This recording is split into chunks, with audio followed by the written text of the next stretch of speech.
ناداروں کو علم کے موتی آقا نے انمول دیے. یا رب لک الحمد کما ینبغی لجلال وجہک وعظیم سلطانک.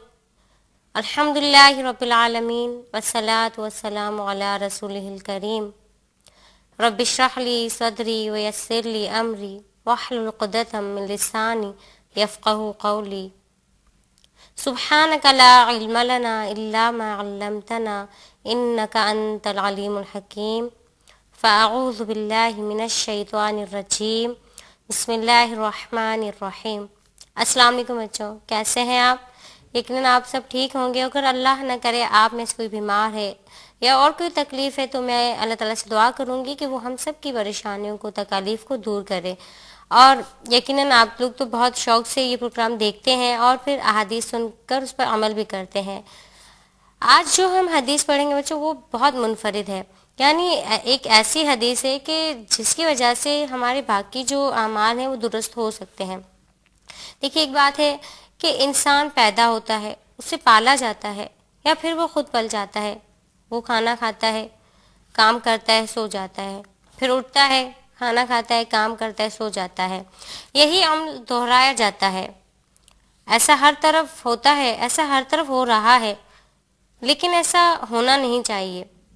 زندگی اتنی سستی نہیں کہ اس کو ایسے ہی ضائع کر دیا جائے، بلکہ کچھ ایسا کرنا چاہیے جو کوئی نہ کرتا ہو، کہ پیدا کرنے والا بھی ہمیں دیکھے اور کہے کہ میرا یہ بندہ سب سے مختلف ہے، سب سے منفرد ہے. وہ ایک شعر ہے نا کہ سمندر کے اندر قطرہ نہیں موتی بن کر رہو، قطرے تو بہت ہیں، سب سے مختلف بن کر رہو.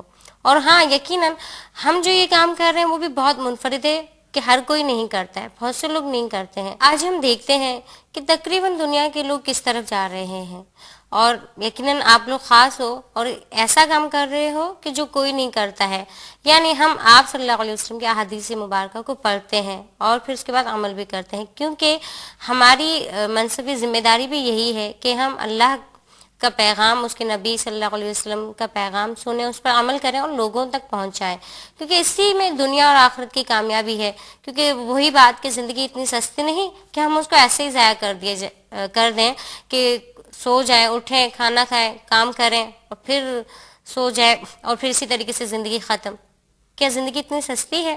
نہیں، ہماری زندگی اتنی سستی نہیں کہ ہم اس کو ایسے ہی ضائع کر دیں. ہم اگر اشرف المخلوقات اپنے آپ کو کہتے ہیں تو پھر اس کا حق بھی ادا کریں. اور یقیناً آپ سب میں منفرد اور مختلف ہو کہ آپ اللہ کے نبی صلی اللہ علیہ وسلم کی پیاری پیاری باتیں سنتے ہیں اور پھر یقیناً اس پر عمل بھی کرتے ہیں. تو بچوں، آج جو ہم حدیث پڑھیں گے اس کا موضوع ہے سچائی جنت کی طرف لے جاتی ہے. اور یہ حدیث حضرت عبداللہ بن مسعود رضی اللہ عنہ سے مروی ہے. یعنی ہمیشہ کی طرح ہم آغاز جو ہے راوی حدیث کے تعارف سے کریں گے. اس حدیث کے راوی حضرت عبداللہ بن مسعود رضی اللہ تعالی عنہ ہے، اور حضرت عبداللہ بن مسعود وہ صحابی ہیں جنہوں نے اسلام قبول کرنے میں سبقت حاصل کی ہے اور بہت زیادہ عابد تھے، زاہد تھے. اس کے علاوہ آپ رضی اللہ عنہ سے کافی احادیث مروی ہیں، اور آپ رضی اللہ عنہ نے دور خلافت عثمان رضی اللہ عنہ میں سن 32 ہجری میں وفات پائی، مدینہ طیبہ میں ہی، اور اس وقت ان کی عمر 60 سال تھی. آئیے بچوں، اب ہم حدیث پڑھتے ہیں. اللہ علیہ وسلم صلی اللہ علیہ وسلم. عن عبداللہ بن مسعود رضی اللہ عنہ قال قال رسول اللہ صلی اللہ علیہ وآلہ وسلم ان الصدق یہدی الی البر وان البر یہدی الی الجنت. حدیث کا با محاورہ ترجمہ یہ ہے: بے شک سچائی لے جاتی ہے نیکی کی طرف اور نیکی لے جاتی ہے جنت کی طرف. آئیے بچوں، ہمیشہ کی طرح ہم معنی الفاظ پڑھتے ہیں، آپ ان کو لازمی یاد کیا کیجئے. دیکھیے، میں ہمیشہ کہتی ہوں کہ عربی پڑھنے کا مقصد کیا ہے کہ عربی ہماری دینی زبان ہے، اور جنت میں بھی آپ کو پتہ ہے کہ عربی زبان ہی بولی جائے گی. تو ہمیں دنیا کے اندر بھی کوشش کرنی چاہیے کہ ہم اپنی دینی زبان، جو کہ ہمارے پیارے نبی صلی اللہ علیہ وسلم کی زبان ہے اور جس کو اللہ تعالیٰ نے اپنی کتاب کی زبان بھی اسی کو مقرر کیا اور جنت کی بھی یہی زبان ہے، اور سب سے بڑی بات کہ قبر میں جو سوالات ہم سے کیے جائیں گے اسی زبان میں کیے جائیں گے، اور خاص طور پر ہمیں احادیث مبارکہ اور آیات قرآنی کا علم ہونا چاہیے، اور یہ جو ہم آپ کو الفاظ معانی بتاتے ہیں ان کو آپ یاد کیا کیجیے تاکہ ہم اپنی دینی جو زبان ہے اس سے ہمیں واقفیت ہو جائے۔ آئیے بچوں پڑھتے ہیں ہم الفاظ معانی۔ اِنَّ بے شک، الصدق سچائی، یہدی لے جاتی ہے، البر نیکی، الی طرف، الجنت جنت، یعنی کہ بے شک سچائی جو ہے وہ لے کر جاتی ہے جنت کی طرف۔ آئیے بچوں اب ہم تشریح پڑھتے ہیں، شرح حدیث پڑھتے ہیں، اس حدیث کو سمجھتے ہیں ہم۔ اللہ علیہ وسلم، صلی اللہ علیہ وسلم۔ اس مبارک حدیث میں در حقیقت آپ صلی اللہ علیہ وسلم نے سچائی کی طرف ہماری رہنمائی کی ہے اور سچ کی اہمیت کو واضح کیا ہے۔ دیکھیے عربی زبان جو ہے بہت وسیع ہے، اور بعض اوقات ایسا ہوتا ہے کہ بہت سارے اس کے معنی ہم کر لیں تب بھی وہ بات مکمل نہیں ہوتی۔ انا جو ہے لفظ انا اس حدیث میں آیا ہے کہ انا بے شک، ان الصدق بے شک سچائی، تو اس انا جو ہے اپنے عموم پر دلالت دیتا ہے، یعنی کوئی ایسی بات جس پر بہت وزن کے ساتھ اور بہت پروف کے ساتھ کہا جا رہا ہے کہ انا بے شک۔ بے شک ہم ترجمہ لیتے ہیں لیکن در حقیقت انا کا مطلب ہے کہ لازمی ہے، اور اللہ تعالیٰ اس بات پر آپ صلی اللہ علیہ وسلم کے ذریعے بہت زیادہ کہا جا رہا ہے کہ یہ لازمی ہے۔ کیا لازمی؟ کہ سچائی جو ہے وہ لے کر جاتی ہے نیکی کی طرف، اور نیکی کہاں لے جائے گی؟ کہا آپ صلی اللہ علیہ وسلم نے کہا کہ نیکی جنت میں لے کر جائے گی۔ دیکھیے ہم جب سچ بولتے ہیں تو دنیا کے اندر بھی بہت ساری پریشانیوں سے بچ جاتے ہیں۔ اکثر ہم دیکھتے ہیں کہ اگر ہم ایک جھوٹ بولتے ہیں تو اس کے پیچھے ہمیں اور 10 جھوٹ اور بولنے پڑتے ہیں، اور اس طریقے سے گناہوں میں ہم ملوث ہوتے جاتے ہیں۔ جس طریقے سے سچائی نیکی کی طرف لے کر جاتی ہے اور نیکی جنت کی طرف لے کر جاتی ہے، اسی طریقے سے نو ڈاؤٹ کہ جھوٹ ہمیں یقیناً برائی کی طرف لے جاتا ہے، اور برائی کہاں لے کر جائے گی ہم سب کو پتہ ہے۔ اور آپ کو پتہ ہے کہ آپ صلی اللہ علیہ وسلم نے صدیقین یعنی جو سچ بولنے والے ہیں ان کا رتبہ کتنا بڑا کیا ہے۔ آپ صلی اللہ علیہ وسلم نے شہیدوں سے زیادہ صدیقین کا رتبہ بڑا بتایا ہے، کہ شہید کا آپ کو پتہ ہے کہ جب شہید کو موت آتی ہے تو اس کے بارے میں قرآن پاک میں بھی ہے کہ شہید کبھی مرتا نہیں ہے، یعنی وہ فوراً ہی جنت میں چلا جاتا ہے، اللہ تعالیٰ کے عرش کے پاس ہوتا ہے۔ لیکن صدیق جو ہے یعنی جو سچ بولنے والا ہے اس کا رتبہ شہید سے بھی بڑا ہے، یعنی وہ رتبے کے لحاظ سے شہید سے بھی اعلیٰ درجے پر ہے، یعنی اس کا رتبہ پھر سوچئے کیا ہوگا کہ جو انسان سچ بولتا ہے۔ ایک مرتبہ ایک صحابی آپ صلی اللہ علیہ وسلم کی خدمت میں آیا، ابھی انہوں نے اسلام قبول کیا تھا، اسلام سے تھوڑے سے ہی مانوس تھے، تو انہوں نے کہا اللہ کے نبی صلی اللہ علیہ وسلم مجھے آپ کوئی ایک عمل بتا دیجئے۔ میں اتنے سارے ظاہری باتیں دور جاہلیت تھا، اس کے قریب تر تھے کہ مطلب اتنے سارے وہ کام کرتا ہوں، میں شراب نہیں چھوڑ سکتا ہوں، اس کے علاوہ جوا ہے، میں یہ چیزیں نہیں چھوڑ سکتا ہوں، بس آپ مجھے کوئی ایک کام کیجئے۔ اب دیکھیے اس حدیث میں دعوت کا بھی طریقہ بتایا جا رہا ہے، اور آپ صلی اللہ علیہ وسلم کی حکمت مبارکہ کو بھی بتایا جا رہا ہے۔ آج کل اگر ہمارے پاس کوئی شخص ایسی کوئی بات لے کر آئے تو ہم تو اس کو جھڑک دیں گے، جاؤ تم تو جہنم میں جاؤ گے، لیکن نہیں، اللہ کے نبی صلی اللہ علیہ وسلم کا طریقہ کار کیا تھا؟ آپ صلی اللہ علیہ وسلم نے اس شخص کو نہایت نرمی سے کہا۔ آپ صلی اللہ علیہ وسلم نے اس کو یہ نہیں کہا تم بہت گناہ گار ہو، تم یہ کچھ نہیں چھوڑ سکتے تو جاؤ اسلام چھوڑ دو۔ آج کل ہوتا ہے، ایسے لوگ ہیں۔ آپ صلی اللہ علیہ وسلم نے اس شخص کو نہایت نرمی سے کہا اچھا تم ایسا کرو، تم یہ چیزیں نہیں چھوڑ سکتے، ٹھیک ہے، تم صرف جھوٹ بولنا چھوڑ دو اور تم سچ بولنا شروع کر دو۔ اس نے کہا ہاں ٹھیک ہے اللہ کے نبی صلی اللہ علیہ وسلم، میں سچ بولوں گا، میں جھوٹ نہیں بولوں گا۔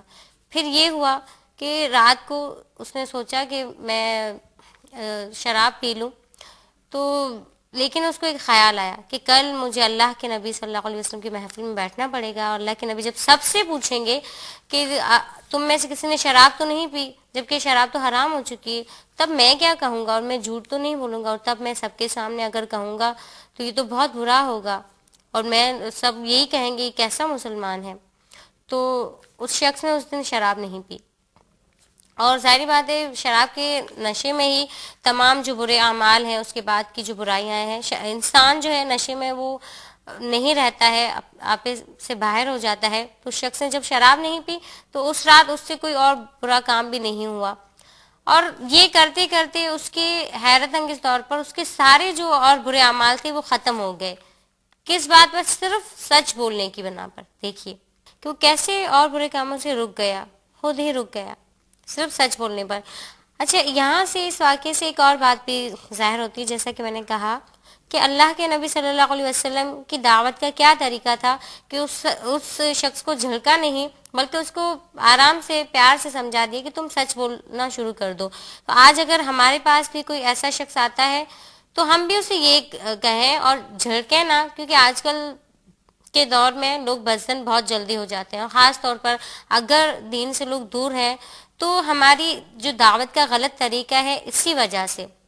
اگر ہم اپنی دعوت کا طریقہ آپ صلی اللہ علیہ وسلم کے طریقے کے مطابق کر لیں تو بہت سے لوگ دین کے اندر داخل ہو جائیں. کیونکہ دیکھیے ہمیں لوگوں کو اپنے آپ سے نہیں اللہ سے جوڑنا ہے، کیونکہ آج ہمارا طریقہ کار یہ بن گیا ہے کہ لوگوں کو اپنے آپ سے جوڑتے ہیں، اور بات اگر اچھی کرتے ہیں تو یہ سوچ کر کہ لوگ ہم سے جڑیں گے. نہیں، ہمیں لوگوں کو اپنے آپ سے نہیں بلکہ اللہ تعالیٰ سے جوڑنا ہے، کیونکہ دین کا کام ہی یہی ہے کہ لوگوں کو جوڑیں ہم اللہ تعالیٰ سے، لوگوں کو محبت سکھائیں، رب کی محبت سکھائیں. اور دیکھیے کہ تمام انسانوں کے دل تو اللہ تعالیٰ کے ہاتھ میں ہے نا. اللہ تعالیٰ نے کہا کہ تم مجھ سے محبت کرو، میرے ہو جاؤ، تمام لوگوں کو میں تمہارا کر دوں گا. ہم اللہ سے محبت کرنا سیکھیں، اللہ کے بندوں کو ایذا نہ پہنچائیں یہ سوچ کر کہ ہمارا رب راضی ہوگا، کہیں کسی کا دل نہ دکھا دوں میں، کہیں میرا رب ناراض نہ ہو جائے، یہ سوچیں ہم. اگر کوئی یہ لگتا ہے کوئی بھی انسان، دیکھیے دنیا کے اندر کوئی انسان اتنا برا نہیں ہوگا، چاہے کوئی شخص کتنا ہی برا کیوں نہ ہو، اس کے اندر ایک اچھائی ضرور ہوگی. ہمیں نقطۂ آغاز اس کی اس اچھائی سے کرنا ہے. آپ کسی کے ساتھ اگر آپ کو یہ لگتا ہے کہ اگر آپ کا کوئی دوست برائی میں ملوث ہے یا وہ بہت برے کام کر رہا ہے، آپ کو لگتا ہے کہ وہ آپ یہ چاہتے ہیں کہ وہ نیک ہو جائے، نماز پڑھنا شروع کر دے، تو آپ اس کو ڈائریکٹ نہ کہیں کہ آپ برے ہیں. دیکھیے ہم اپنے آپ سے سوچیں، اگر کوئی ہمیں کہے گا کہ آپ برے ہو ڈائریکٹ تو ہمیں وہ اچھا نہیں لگے گا، دل کو برا لگے گا. تو یہی بات جو ہم اپنے لیے چاہتے ہیں اوروں کے لیے کیوں نہیں چاہتے؟ ہم اس کے ساتھ رہیں، اس کی اس اچھائی کو تلاش کریں، اس کے اندر وہ اچھائی.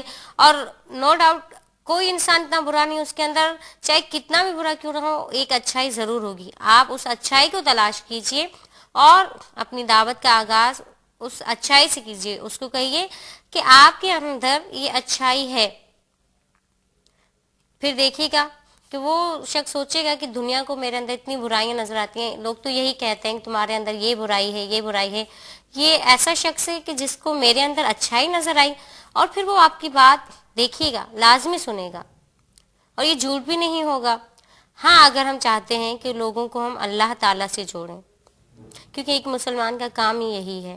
اور بات ہو رہی تھی سچ کی، یہیں سے بات نکلی تھی کہ وہ شخص پھر نیک ہو گیا بہت، تو ہمیں بھی یہی کرنا چاہیے. دیکھیے جب آپ صلی اللہ علیہ وسلم نے دین کی تبلیغ کا آغاز کیا، اللہ تعالیٰ نے آپ صلی اللہ علیہ وسلم کو حکم دیا کہ اب تم سارے عام اس دین کو اعلان کرو، اس کا پھیلاؤ تم. تو اللہ کے نبی صلی اللہ علیہ وسلم نے جب پہاڑی پر کھڑے ہو کر تمام مکہ کے لوگوں کو بلایا تھا تو آپ صلی اللہ علیہ وسلم نے سب سے پہلے انہیں کیا کہا تھا؟ آپ صلی اللہ علیہ وسلم نے ان سے کہا تھا اگر میں تم سب سے کہوں کہ پہاڑی کے پیچھے سے دشمن کی فوج آ رہی ہے تو کیا تم مانو گے؟ تو ان سب نے یک بیک کہا اور یک زبان ہو کر کہا جی ہاں ہم ضرور مانیں گے کیونکہ آپ صادق ہیں. سب نے کہا کہ سب کو پتا تھا کہ اللہ کے نبی صلی اللہ علیہ وسلم کبھی جھوٹ نہیں بولتے ہیں. سب نے کہا کہ ہاں ہم مانتے ہیں کہ آپ صادق ہیں، امین ہیں. دیکھیے کفار بھی کہہ رہے تھے آپ صلی اللہ علیہ وسلم کے بارے میں، کفار بھی یہ کہتے تھے کہ صادق و امین ہے، سچ بولنے والے ہیں آپ صلی اللہ علیہ وسلم. دیکھیے اگر آپ سچ بولیں گے تو بہت ساری پریشانیوں سے بچ جائیں گے، اور کبھی کوئی اللہ نہ اگر کوئی مسئلہ ہوگا تو لوگ بھی یہ کہہ سکیں گے، آپ کی گواہی دینے کے لیے لوگ موجود ہوں گے، وہ کہیں گے یہ شخص جھوٹ نہیں بولتا ہے. اور سچ بولنے والے کے چہرے پر ایک عجیب روشنی ہوتی ہے جو کہ جھوٹ بولنے والے کے چہرے پر نہیں ہوتی ہے، اور جھوٹ کتنا بھی ہم چھپائیں ایک دن ظاہر ضرور ہوتا ہے، اس لیے ہمیشہ ہمیں سچ بولنا چاہیے۔ ایک بات میرے استاد محترم ہمیشہ کہتے ہیں کہ چاہے اس سچ بولنے میں ہمارا کتنا نقصان کیوں نہ ہو رہا ہو، لیکن ہمیں سچ بولنا چاہیے، جھوٹ نہیں بولنا چاہیے۔ یقیناً آپ کی سمجھ میں یہ باتیں آ گئی ہوں گی، اور اللہ تعالیٰ سے میں دعا کروں گی کہ اللہ تعالیٰ ہم سب کو سچ بولنے والا بنائے، کیونکہ جیسا کہ آپ صلی اللہ علیہ وسلم نے کہا ہے کہ سچائی جنت کی طرف لے کر جاتی ہے، یعنی کس طریقے سے سچائی آپ کو لے کر جائے گی نیکی کی طرف، اور نیکی کہاں لے کر جائے گی؟ جنت کی طرف۔ اور قرآن پاک میں بھی اللہ تعالیٰ فرماتے ہیں یا ایھا الذین آمنو، اے ایمان والو، اللہ سے ڈرو اور سچ بولنے والے بنو، نتیجے میں اللہ جل جلالہ تمہارے اعمالوں کی اصلاح فرما دیں گے اور گناہوں کو معاف فرما دیں گے، اور بدلے میں فوج عظیم عطا فرمائیں گے۔ یعنی اللہ تعالیٰ نے یہ کہا کہ اللہ سے ڈرو اور اللہ تعالیٰ کی طرف راغب ہو جاؤ، کیسے؟ سچ بولنے والے بنو، اور پھر اس کی کنڈیشن کیا دے؟ پھر بدلے میں آپ کو کیا ملے گا؟ فوز عظیم، یعنی کہ بہت بڑی کامیابی آپ کو ملے گی، آخرت میں بھی اور دنیا کے اندر بھی آپ کو کامیابی ملے گی۔ یقیناً آپ کی سمجھ میں ساری باتیں آ گئی ہوں گی۔ اب ہم راہ عمل پڑھتے ہیں، یعنی ہمیں کیا کرنا چاہیے۔ اللہ علیہ وسلم صلی اللہ علیہ وسلم۔ نمبر 1، سچ انسان کو جنت کی طرف لے جانے کا ذریعہ ہے۔ نمبر 2، سچ بولنا مسلمان کی بنیادی اور بہترین صفت ہے۔ نمبر 3، ہمیں اپنی زندگی کے تمام معاملات میں سچ بولنا چاہیے۔ نمبر 4، جھوٹ بولنے سے انسان کا اعتبار ختم ہو جاتا ہے، اسی لیے اس سے بچتے ہوئے سچ کا اہتمام کرنا چاہیے۔ ہمیشہ کی طرح میں آپ سے کہوں گی کہ اپنا فیڈ بیک ہمیں ضرور بھیجیے۔ اسکرین پر جو ای میل ایڈریس ہمارا آ رہا ہے اس پر آپ اپنا فیڈ بیک ضرور لکھیے ہمیں، اور اس کے ساتھ ہی مجھے اجازت دیجیے۔ اللہ حافظ، السلام علیکم ورحمۃ اللہ وبرکاتہ۔ اس پروگرام کی سی ڈیز اور ڈی وی ڈیز کے لیے درج ذیل پتے پر اپنے آرڈرز بذریعہ خط یا ای میل بک کرائیں۔ Incharge QTV D120 site Karachi, Pakistan. Email address qcampus@arydigital.tv۔ ناداروں کو علم کے موتی آقا نے انمول دیے۔ اللہ اللہ اللہ اللہ اللہ جمیل ویحب الجمال۔ اللہ خوبصورت ہے اور خوبصورتی کو پسند فرماتا ہے۔ اللہ اللہ اللہ اللہ اللہ